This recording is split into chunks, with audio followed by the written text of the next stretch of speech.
Simple microscope या telescope, इनमें जो हम मैग्निफिकेशन की बात करते हैं वो होता है एंगुलर मैग्निफिकेशन। बेसिकली कोई भी ऑब्जेक्ट वो छोटी है तो हमें कितनी बड़ी दिख रही है तो उसके एक्चुअल साइज से फर्क नहीं पड़ता है। जैसे सन हमसे बहुत दूर है और उसकी साइज एक्चुअली मेरे कंपैरिजन में तो इनफाइनाइटली लार्ज है, लेकिन मुझे वो दिखता है कितना सा है, इतना सा। मेरा हाथ मुझे सन से ज़्यादा बड़ा दिखता है तो मैं उसको ऐसे छुपा भी लेता हूँ, राइट।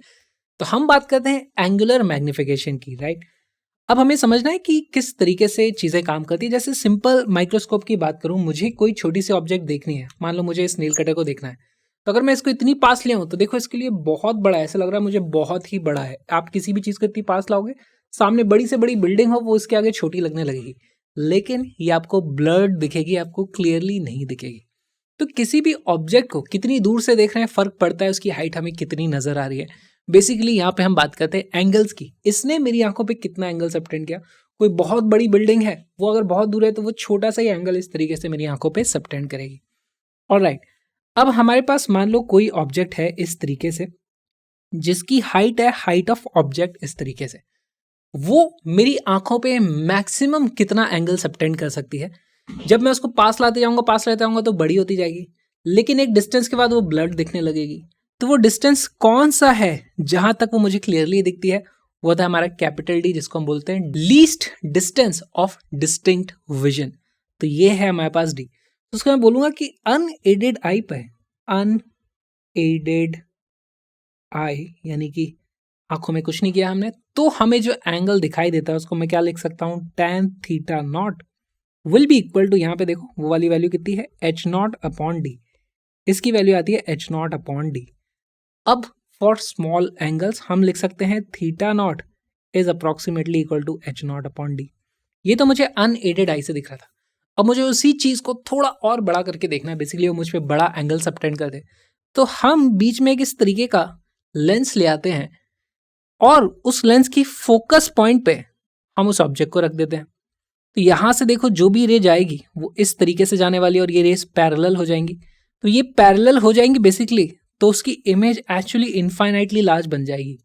लेकिन हमें तो देखना है कि कितना एंगल सबटेंड हुआ। तो जो एंगल सबटेंड हुआ है वो एंगल कौन सा वाला है, वो एंगल यही वाला होगा। इस केस में with lens, with simple microscope, हमारी आंखों पे जो एंगल सबटेंड होता है, थीटा की वैल्यू अब आ जाती है। देखो इसकी हाइट तो एच नॉट ही है और ये वाला जो डिस्टेंस है अब हमने उसको फोकस पे रखा है, तो उसकी वैल्यू हो जाती है एफ। तो इसकी वैल्यू आ जाती है एच नॉट अपॉन एफ के बराबर। अब अगर मुझसे कोई पूछे पहले कोई चीज़ वो इतने एंगल पे दिखती थी, अब वो इतने एंगल पे दिख रही है, तो मैग्नीफाइंग पावर है ना, उसको हम लिखते हैं कैपिटल एम। ये होता है हमारा magnifying power. Magnifying power, this is not equal to magnification, this is not equal to small M. Small M की वैल्यू क्या होती थी, वो होता था हमारा v अपॉन यू, है ना, उसके बराबर ये नहीं है, बल्कि m को हम लिखते हैं एंगुलर मैग्निफिकेशन। इसकी जो वैल्यू हो जाएगी ये होगी theta upon theta naught. Theta जो नया वाला थीटा है उसकी वैल्यू कितनी आई है, H nought upon F divided by पहले कितनी थी, H nought upon capital D. यहाँ पर आप देखोगे एच नॉट से एच नॉट कट जाता है, हमारे पास जो मैग्नीफाइंग पावर आती है एम, उसकी वैल्यू आ जाती है कैपिटल डी अपॉन एफ। यही है magnifying power of the simple microscope. अब यहाँ पर देखो एक चीज़ आपको समझनी पड़ेगी कि ये इकलौता मैग्निफिकेशन नहीं है, और भी मैग्निफिकेशन होते हैं। ये नॉर्मल सेटिंग इसको बोला जाता है। नॉर्मल सेटिंग में हमारे पास इमेज बनती है इनफाइनाइट पर, है ना, तो इसको हम लिखेंगे this is for normal setting. इसमें बनती है हमारे पास इमेज एट इन्फिनिटी। तो इमेज एट इन्फिनिटी का क्या होता है, हमारी आंखें नॉर्मली जब हम कोई स्ट्रेस नहीं डालते आंखों पे तो हमें इनफाइनाइट की चीज़ दिखती है। पास की चीज़ें देखने के लिए हम लेंस को पिचकाते हैं, कुछ करते हैं, तो फिर जोर लगाना पड़ता है हमें, तो फिर पास की चीज़ें भी दिखने लगती हैं।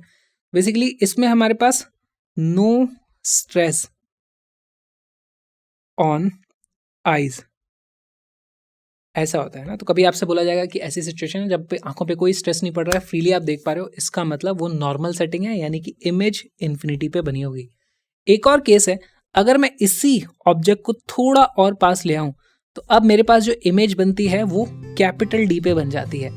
उसको हम दूसरी सेटिंग बोलते हैं, उसको भी देख लेंगे।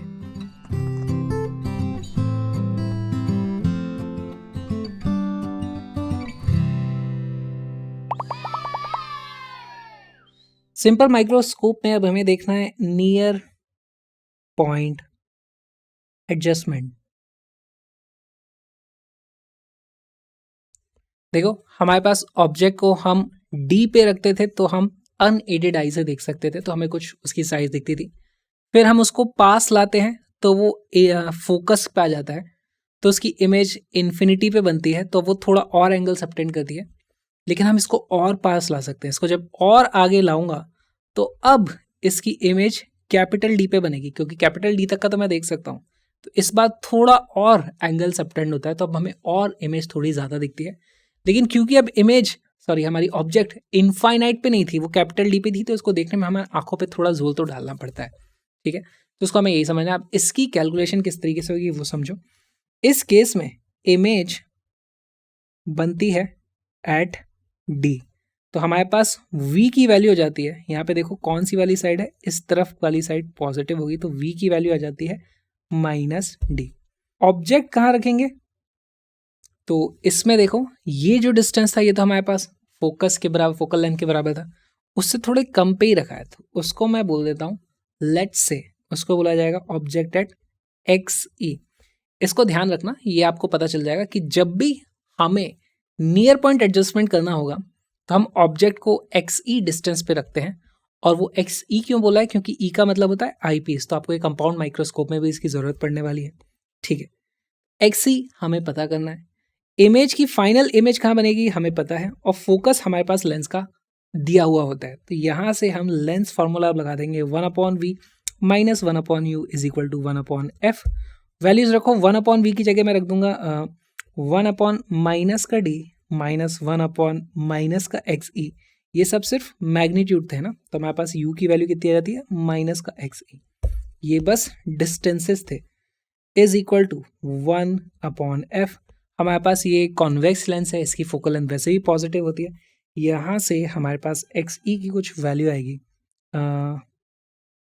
1/XE = 1/f + 1/d। यहाँ से मैं लिख सकता हूँ XE = FD/F + D for near point adjustment. क्या होता है XE, हमारे पास जहां पे हमने ऑब्जेक्ट को रखा है दिस डिस्टेंस इज XE। ठीक है, आई पीस से डिस्टेंस था इसलिए उसको XE, उसमें हमने E लगा दिया यहाँ पे। अब बताओ मुझे मैग्नीफाइंग पावर कितनी होगी। कैपिटल M की वैल्यू हो जाती है थीटा, जो हमें दिख रहा है, डिवाइडेड बाय अनएडेड आई के कारण जो हमारे को एंगल दिखता उसकी वैल्यू। अब हमें जो थीटा दिखाई दे रहा है वो कितना है, वो हो जाएगा दिस डिवाइडेड बाय दिस। इसकी वैल्यू हो जाती है H0/XE, है ना। डिनोमिनेटर में आ जाएगा दिस डिवाइडेड बाय दिस, इसकी वैल्यू हो जाती है H0/D। यहाँ से आप देखोगे H0 से H0 कट जाता है, इसकी वैल्यू हो जाती है D/XE। अच्छा, D/XE करोगे तो ये वैल्यू आ जाती है हमारे पास F + D हमारे पास आ जाता है यहाँ पे F। या फिर इसी को आप लिख सकते हो कैपिटल M = 1 + D/F। ये बहुत ही इंपॉर्टेंट रिजल्ट आ गया। अगर हमें नियर पॉइंट एडजस्टमेंट करना है तो हम एक डिस्टेंस पे ऑब्जेक्ट को रखते हैं जिसकी वैल्यू ये आती है। क्लियरली ये जो XE की वैल्यू है वो फोकल लेंथ से छोटी होती है।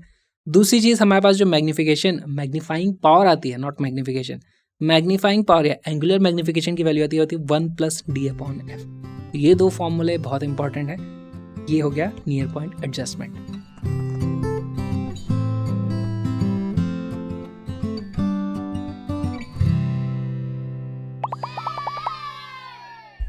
कई बार हमारे पास ऑब्जेक्ट इतनी छोटी होती है कि सिंपल माइक्रोस्कोप से भी जो मैग्नीफाइंग पावर मिलती है वो सफिशिएंट नहीं पड़ती, तो हमें कंपाउंड माइक्रोस्कोप का यूज़ करना पड़ता है। उसमें हमारे पास एक आई पीस होता है, दिस इज आई पीस, एक हमारे पास ऑब्जेक्टिव लेंस होता है। आई पीस की हमारे पास फोकल लेंथ होगी, उसको हम एफ ई बोलेंगे, ऑब्जेक्टिव की वो फोकल लेंथ होगी, उसको हम एफ ओ इस तरीके से बोलेंगे। ऑल राइट, यहाँ पे कुछ चीज़ें हैं जो हमें ध्यान रखनी पड़ेगी। पहली चीज़, मान लो मैं यहाँ पर इस तरीके से ऑब्जेक्ट को रखता हूँ। अब देखो काम किस तरीके से करता है कंपाउंड माइक्रोस्कोप। ये वाला जो लेंस है आई पीस, वो सिंपल माइक्रोस्कोप की तरह ही काम करता है, लेकिन इसके सामने हम एक्चुअल ऑब्जेक्ट नहीं रखते हैं, बल्कि इसी ऑब्जेक्ट की एक थोड़ी सी बड़ी इमेज यहाँ पर रियल इमेज बनवा लेते हैं। जैसे यहाँ पर ये ऑब्जेक्ट थी मेरे पास, मान लो HO था, और इसके कारण यहाँ से एक लाइट रे ऐसे जाएगी और वो इसके फोकस से ऐसे पास करेगी, एक यहाँ से ऐसे जाएगी, यहाँ पर हमारे पास थोड़ी लार्जर इमेज बन जाएगी। कितनी इमेज बनेगी, देखो इसके कारण कुछ स्मॉल m मैग्निफिकेशन आएगा, है ना, और स्मॉल m मैग्निफिकेशन के हिसाब से यहाँ पर जो इसकी हाइट होगी उसकी वैल्यू कितनी हो जाएगी, m टाइम्स HO। ओके, अब हमारे पास फिर से यहाँ पर सिंपल माइक्रोस्कोप रखा हुआ है, सिर्फ इतने से पार्ट को देखो, इतने से पार्ट के लिए ये ऑब्जेक्ट है, इसको मैग्नीफाई करके हम देख सकते हैं। हमें दो मैग्निफिकेशन मिलते हैं, एक मिलता था सिर्फ D/FE, दूसरा मिलता था हमें D/FE प्लस 1। इन दोनों तरीके से हम यहाँ पे भी एडजस्टमेंट कर पाएंगे और उसी तरीके से हमारे पास दो मैग्निफिकेशन आ जाते हैं, राइट। इस केस में हम जो नेट मैग्नीफाइंग पावर लिखेंगे वो क्या हो जाएगी, नेट मैग्नीफाइंग पावर, उसकी वैल्यू हो जाएगी, इसको हम लिखते हैं m, which will be equal to small m of objective times capital M of eyepiece, है ना। स्मॉल m यहाँ पे क्योंकि यहाँ पे हम एक्चुअल मैग्निफिकेशन ही देख रहे हैं, जो इमेज की साइज चेंज होती है। यहाँ पर हम जो मैग्नीफाइंग पावर है एंगुलर मैग्निफिकेशन देख रहे हैं, ठीक है। ओके, अब इसमें फिर से हमारे पास दो सेटिंग होंगी। पहली होगी नॉर्मल सेटिंग। नॉर्मल सेटिंग में हमारे पास आईपीस से जो इमेज बनती है वो -इन्फिनिटी पे बनती है। अगर हमें आईपीस से इन्फिनिटी पे इमेज बनानी है, मतलब ये वाला डिस्टेंस हमारे पास फोकल लेंथ के बराबर होना चाहिए। तो दिस, इसको मैं बोल देता हूँ this is XE, distance from the eyepiece. इसका मतलब XE की वैल्यू आ जाएगी F के बराबर, ठीक है। सिर्फ मैग्नीट्यूड की अगर हम बात करें तो मैग्नीट्यूड की बात करें तो ये लगा दो, और फोकल लेंथ ऑफ आईपीस है, ठीक। यहाँ पर कैपिटल M की जो वैल्यू हमारे पास आ जाएगी वो आ जाएगी MO, यानी कि ये वाले लेंस के लिए, ऑब्जेक्टिव के लिए MO की वैल्यू क्या हो जाती है, MO की वैल्यू हो जाती है VO/UO times ME, capital ME, इसकी वैल्यू हो जाती है, ये हो जाता है हमारे पास D/FE, ठीक। ये हमारे पास नॉर्मल सेटिंग आ गई। दूसरी सेटिंग हमारे पास कौन सी होती है, जो होती है near point setting. Near point setting में अगेन देखो, ये ऑब्जेक्टिव लेंस तो ऐसे ही के ऐसे ही काम करेगा। हमारे पास जो आईपीस होता है इसको मैं थोड़ा सा और इस तरफ ले आऊं, अब क्या हो जाएगा, ये XC की वैल्यू छोटी हो जाएगी और ये जो इनफाइनाइट पे इमेज बना रहा था उसकी जगह थोड़ी और बड़ी इमेज बना देगा, लेकिन अब वो D पे बनाएगा। तो ऐसे केस में सिर्फ ये वाला पार्ट चेंज हो जाता है।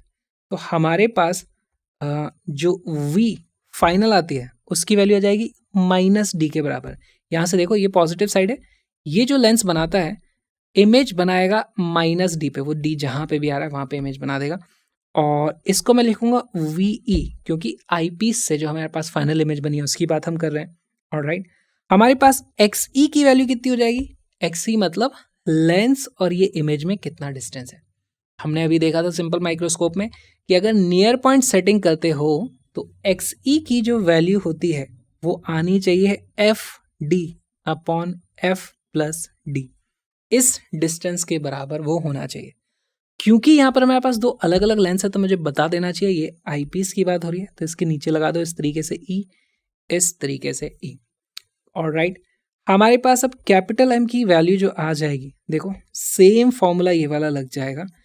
एक मैग्निफिकेशन इसने किया है, फिर उसके बाद एंगुलर मैग्निफिकेशन हमने आईपीस के कारण लगा दिया है, इसकी वैल्यू आ जाती है VO/UO, मल्टीप्लाई कर देंगे हम हमारे पास सिंपल माइक्रोस्कोप का नियर पॉइंट के कारण एंगुलर मैग्निफिकेशन कितना था 1 + d/fe, ये हमारे पास वैल्यू आ जाती है। ओके, अब देखो यहाँ पर हमें कुछ अप्रॉक्सीमेशंस करने पड़ेंगे। अप्रॉक्सीमेशंस हम क्या करेंगे, देखो हम मान लेंगे कि ये जो डिस्टेंस होता है हमारे पास, ये वाला जो डिस्टेंस रखा था वो ऑलमोस्ट फोकस ऑफ ऑब्जेक्टिव के बराबर रखा था। एक्चुअली फोकस ऑफ ऑब्जेक्टिव पे रख दोगे तो ये इमेज इनफाइनाइट पे बन जाएगी, तो फिर तो ये काम नहीं करेगा, लेकिन फिर भी इसको उसके काफ़ी करीब रखते हैं ताकि ये काफ़ी ज़्यादा बड़ी वैल्यू है। तो हम क्या बोलेंगे, हमारे पास जो UO की वैल्यू है उसको अप्रॉक्सीमेटली आप फोकस ऑफ ऑब्जेक्टिव पे रख दो। अगर आप वैसा कर दोगे तो आपको VO की जो वैल्यू मिलती है वो काफ़ी लंबी मिलती है, और VO की वैल्यू काफ़ी लंबी हो जाएगी, XC की वैल्यू बहुत छोटी है। तो VO + XC क्या होता है, हमारे पास ट्यूब लेंथ उसको बोला जाता है ना। एक्चुअली ये होता नहीं है, लेकिन VO को आप अप्रॉक्सीमेटली बोल दोगे कि यार हमारे पास ये हो जाता है ट्यूब लेंथ L के बराबर। अब ये दोनों वैल्यूज आप रख दोगे तो आपको मैग्निफिकेशन का फॉर्मूला मिल जाएगा। मैग्नीफाइंग पावर का जो फॉर्मूला है वो आ जाएगा LD/FO/FE। This is for normal setting. यहाँ पे आ जाएगा हमारे पास, इसकी वैल्यू आ जाएगी L/FO 1 + d/FE। इस तरीके से हमारे पास दो अप्रॉक्सीमेट फॉर्मूले भी आ जाते हैं। अच्छा, यहाँ पे साइन कन्वेंशन वगैरह लगाओगे तो हमें क्लियरली दिख रहा है यहाँ पे इमेज उल्टी बनती है, तो यहाँ पे एक माइनस भी लगा देना। वैल्यूज़ मैंने साइन के साथ नहीं रखी हैं, आप रखना चाहो तो रख सकते हो। तो ये हमारे पास दो फॉर्मूले हैं, ये एब्सोल्यूट मैग्नीफाइंग पावर के फॉर्मूले, ये उनके अप्रॉक्सीमेट वर्जन्स है, जो आपको कई बार डेटा ऐसा क्वेश्चन में दिया जाएगा कि ट्यूब लेंथ दे दी है तो आपको आई थिंक यही वाले यूज़ करने चाहिए फिर ऐसे केस में।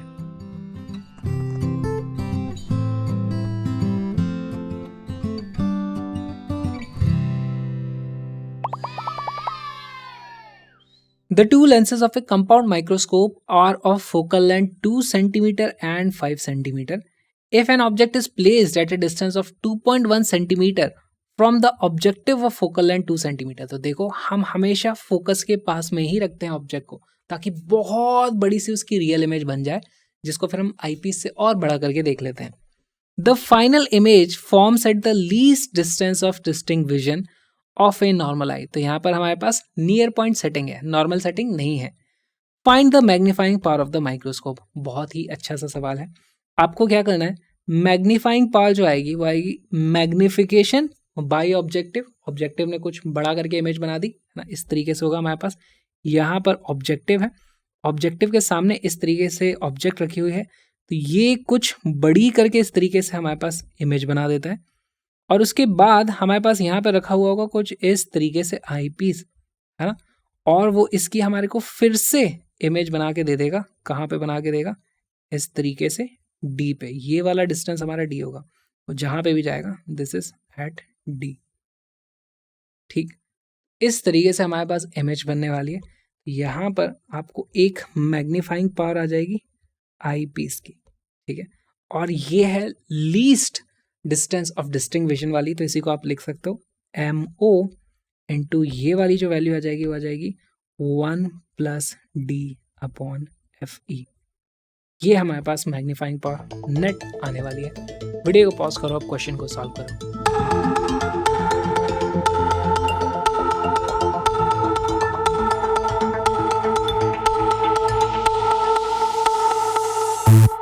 इसका करेक्ट आंसर है 120। सॉल्व करना शुरू करते हैं। देखो यहाँ पर हमें पहले तो ये वाली इमेज देखनी पड़ेगी, रियल ऑब्जेक्ट की रियल इमेज बनेगी, और यहाँ पर एक्चुअल मैग्निफिकेशन यूज होता है हमारा, कौन सा, V/U। तो हम यहाँ पे लिखेंगे MO = V/U। क्या ये चीज़ मुझे पता है, V को मैं लिख सकता हूँ UF/U + F divided by U कर दोगे तो इसकी वैल्यू आ जाएगी F/U + F। ये बात एक किसके लिए हो रही है, ऑब्जेक्टिव लेंस के लिए। तो अब वैल्यूज रखना शुरू करते हैं। तो MO की वैल्यू आ जाएगी, फोकल लेंथ इसकी कितनी है, हमारे पास इसकी फोकल लेंथ है 2 सेंटीमीटर, तो रखूंगा 2/U की वैल्यू कितनी है, U की जो वैल्यू है, देखो यहाँ से डिस्टेंस कितना है, ये है 2.1 सेंटीमीटर, लेकिन माइनस का, तो हो जाएगा -2.1 + 2, तो इसकी वैल्यू आ जाती है 2/-0.1, या फिर इसको आप -20 लिख सकते हो। फील करो, यहाँ पर ऑब्जेक्ट इतनी बड़ी थी, उससे 20 गुना बड़ी, लेकिन इन्वर्टेड यहाँ पर उसकी रियल इमेज बन गई। अब ये आईपीस इस रियल इमेज को ऑब्जेक्ट की तरह ट्रीट करेगा और उसको और मैग्नीफाइंग पावर से बढ़ा देगा। तो हमारे पास जो magnifying power of eyepiece है वो कितनी है 1 plus D upon F E. इसकी जो वैल्यू आ जाती है 1 प्लस 25 अपॉन 5, यानी कि ये वैल्यू आ जाती है 6।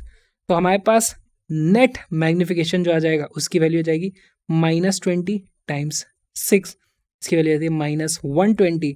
इसका मतलब 120 गुना बड़ी इमेज दिखेगी, माइनस है यानी कि इन्वर्टेड दिखने वाली है, पर हमारे पास ऑप्शन में सी है तो सी करेक्ट आंसर आ जाएगा।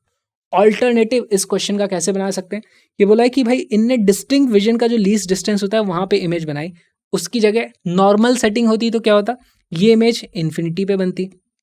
उस केस में ये कोई चेंज नहीं होता, हमारे पास जो आईपीस के कारण जो एंगुलर मैग्निफिकेशन आ रहा है उसकी वैल्यू कितनी आ जाती है सिर्फ डी अपॉन एफ ई। तो वो वैल्यू सिर्फ यहाँ पर हमारे पास 5 आता, उस केस में आप यहाँ पे 5 रखते हो, उस केस में आपके पास आंसर आता -100। तो आप ऑप्शन बी को मार्क कर देते हैं।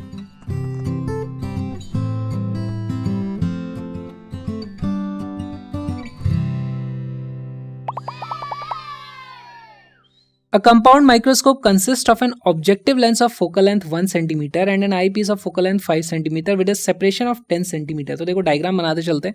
हमारे पास इस तरीके से सिचुएशन है, ये आईपीस है। कंपाउंड माइक्रोस्कोप में आईपीस बड़ा होता है, ऑब्जेक्टिव थोड़ा छोटा इस तरीके से होता है, और इसके दोनों के बीच में जो डिस्टेंस है, ये वाला डिस्टेंस हमें दिया हुआ है 10 सेंटीमीटर। ठीक है, alright. The distance between an object and the objective lens, ये हमें पता करना है, eight which the strain on the I is minimum. अब एक बात बताओ, आई के ऊपर मिनिमम स्ट्रेन है यानी फाइनल इमेज इन्फिनिटी पे होगी, है ना। तो हम लिख सकते हैं वी। अच्छा, फाइनल इमेज बनाई किसने, आई पीस ने, तो उसको लिख दूंगा वी ई। उसकी वैल्यू -इन्फिनिटी होगा, है ना, क्योंकि इस तरफ इमेज बनती है यहाँ पे। तो देखो हमारे पास यहाँ पर इन्फिनिटी पे इमेज बनाएगा कोई लेंस कब, जब उसके फोकस पे ऑब्जेक्ट रखी होगी। इस आई पीस के लिए ऑब्जेक्ट कहाँ से आती है, ये बनाता है उसके लिए ऑब्जेक्ट। तो देखो हमारे पास इसकी जो फोकल लेंथ है, ये वाली वैल्यू है हमारे पास 5 सेंटीमीटर। यहाँ से 5 सेंटीमीटर इस जगह पे हमारे पास ऐसे में रियल इमेज रही होगी, और उसकी इन्फिनिटी पे इमेज बनी होगी, करेक्ट। तो ये जो डिस्टेंस है ये तो आ जाता है मेरे पास 5 सेंटीमीटर। यहाँ तक सबको क्लियर। अब अगर ये डिस्टेंस 5 सेंटीमीटर है तो यहाँ से कितनी दूरी पर ऑब्जेक्ट रखी होगी, वही क्वेश्चन में पूछा गया है। वीडियो को पॉज करो, क्वेश्चन को सॉल्व करो।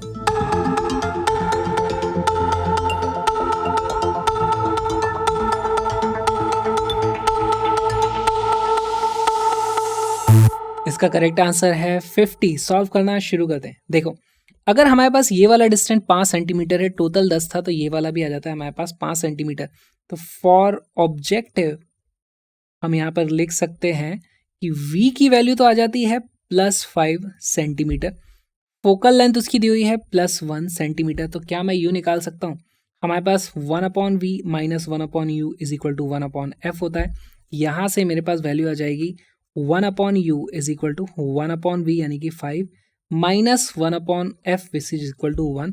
यहाँ से वैल्यू आती है 1 this will be equal to -4/5। यहाँ से u की वैल्यू आ जाती है -5/4। तो यहाँ से माइनस में आया, यानी कि इस तरफ हमने यहाँ पर कहीं पर ऑब्जेक्ट रखी होगी -5/4, और this -5/4 is equal to n/40। सिर्फ अगर डिस्टेंसेस की बात करोगे ना, इस तरीके से आप लिख सकते हो। तो यहाँ से मेरे पास वैल्यू आ जाती है n is equal to 50 and 50 becomes our correct answer. अब देखो इस सवाल के वेरिएशन किस तरीके के हो सकते हैं। आपसे ही पूछा जा सकता है कि भाई अगर ऐसी सिचुएशन है तो मुझे बताओ टोटल मैग्नीफाइंग पावर कितनी है इस माइक्रोस्कोप की। तो m की वैल्यू हो जाएगी small m of objective multiplied by capital M of eyepiece. Small m की वैल्यू कितनी होती है, वो होती है v/u, और ये me की वैल्यू कितनी होती है, वो होती है d/fe। इसकी वैल्यू फटाक से आप निकाल सकते हो। देखो ये डिस्टेंस है 5, ये वाला डिस्टेंस है 5/4 मल्टीप्लाइड बाई 25 डिवाइडेड बाई हमारे पास आईपीस की फोकल लेंथ थी ये, यहाँ से 25 कट जाएगा, ये आ जाता है हमारे पास 20, और ये वैल्यू नेगेटिव आने वाली है। क्यों, क्योंकि इसमें इन्वर्टेड इमेज बनती है। तो -20 ये एक आपसे आंसर आ सकता था। दूसरा सवाल ये पूछा जा सकता था, बोल देते कि यार यहाँ पे मैक्सिमम स्ट्रेन हो रहा है आई पे, इसका मतलब ये इमेज इन्फिनिटी पे नहीं बनती, वो कैपिटल डी पे बनती। उस केस में आपके पास जो XC की वैल्यू आती है वो क्या आती है, हमारे पास इसका ऑलरेडी हम फॉर्मूला देख चुके हैं कि मैक्सिमम स्ट्रेन या फिर नियर पॉइंट एडजस्टमेंट के लिए लेंस से कितनी दूरी पर ऑब्जेक्ट को रखा जाता है, फिर आपको वो वाला लेंथ यूज करना पड़ता। ये जो छोटा सा वीडियो आपने देखा वो एक छोटा सा हिस्सा एक छोटे से क्रैश कोर्स का। जी हाँ, 40 दिन में हमने पूरी की पूरी थ्योरी कंप्लीटली कवर कर ली है with lots of concept building questions and PYQs for JEE. तो आ जाओ, जेई मंथ जो कोर्स है उसमें आपकी जेई मेन और एडवांस दोनों की पूरी तैयारी हो जाएगी। क्रैश कोर्स है, सारे टॉपिक कवर किए गए हैं, बहुत सारे पीवाईक्यूज है, link is in the description. और उससे भी अच्छी बात, सारी की सारी पीडीएफ एब्सोल्युटली फ्री हैं। कलरफुल पीडीएफ सारी डाउनलोड कर लो, मोबाइल में पढ़ लो या फिर उनका प्रिंट भी आप ले सकते हो, और चाहो तो हार्ड कॉपी को आप परचेस कर सकते हो, उसका भी लिंक आपको डिस्क्रिप्शन में मिल जाएगा। और मेरे व्लॉगिंग चैनल को भी सब्सक्राइब कर लेना। हम मिलेंगे अब अगले वीडियो में।